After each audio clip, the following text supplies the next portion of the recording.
Thanks for staying with us. You're watching Focus on Africa. On to Ghana now, where President Nana Akufo-Addo has urged African and Caribbean leaders to unite in demanding reparations for historical injustices committed during slavery. He said the call was a valid demand for justice.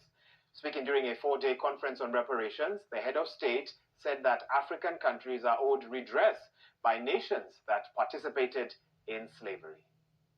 No amount of money can restore the damage caused by the transatlantic slave trade and its consequences, which would span many centuries.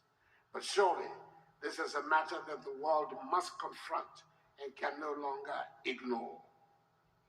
And even before these discussions on reparations conclude, the entire continent of Africa deserves a formal apology from the European nations involved in the slave trade.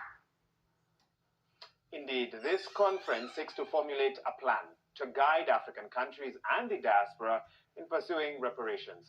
Well, in September this year, a United Nations report said that countries should consider making financial payments among other forms of compensation. I spoke to the BBC's Thomas Nadi earlier on, and I began by asking him to tell us which countries are represented at the conference and what the attendance has been like. Well, this conference has been well attended with representatives from across the continent and the diaspora.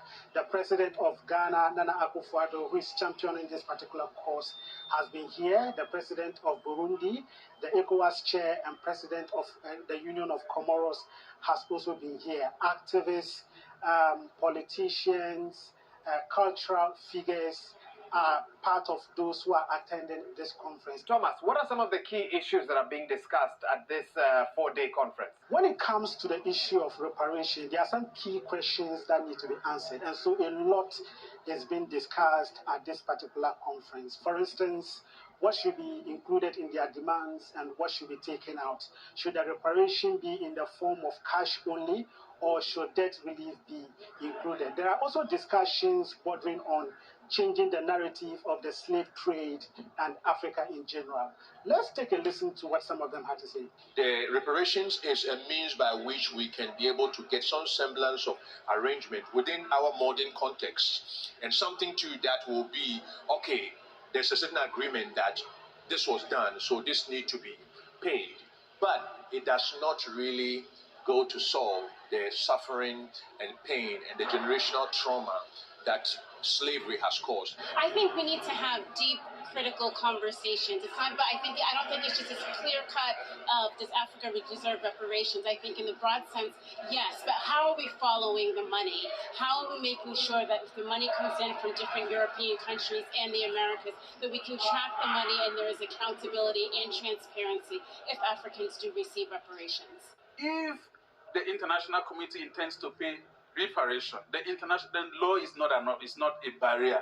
There is a legal framework both at the international level, at the United Nations system. There is a legal framework in the European human rights system. There is a legal framework in the African regional human rights system, the flagship instrument of which is the African Charter of Human and People's Rights, some of which provides that once a violation has taken place, the reparation must follow suit to make repairs for the damage that has been caused. Well, Thomas, some very interesting views expressed there, but I'm curious also to find out, were government officials in attendance from some of these European countries that took part in the slave trade? And if not, what does their absence mean? Well, the chair of the UK MP's cross-party group on reparation, Belly Addy, has been here, and she delivered an impassioned speech saying that reparation shouldn't just be about financial compensation. It should go beyond that. It should also include decolonization of aid and all forms of international institutions, and then also an apology. And then she said that any discussion on reparation should be on the terms of African countries that were affected. And the fact that some European countries are not here is not surprising anyway, because most of them have often not comfortable with the delicate subject of reparation. Are there, Thomas, any legal issues that will come up or be deliberated within this conference? What are some of those legal issues? These crimes occurred over 400 years ago. So how do you identify the perpetrators, and how do you identify those who are directly affected by it? But I've spoken to some lawyers here who've told me that, look, reparations are recognized under international law. And once there's evidence to prove that a certain violation has taken place, then reparation is automatic. And we've seen countries like Germany admitting and committing to pay about $1.3 billion to Namibia for the genocide that was committed when they were occupied that country about a century ago. Is there a discussion about what happens next? Once the conference is over, obviously an assumption is that there'll be a call to action, an African-led call to action.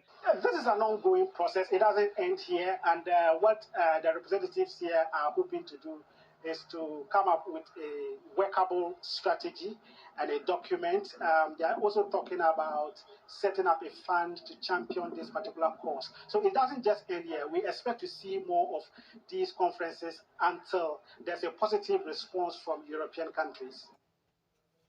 That was an earlier conversation with the BBC's Thomas Nadi joining us from Accra.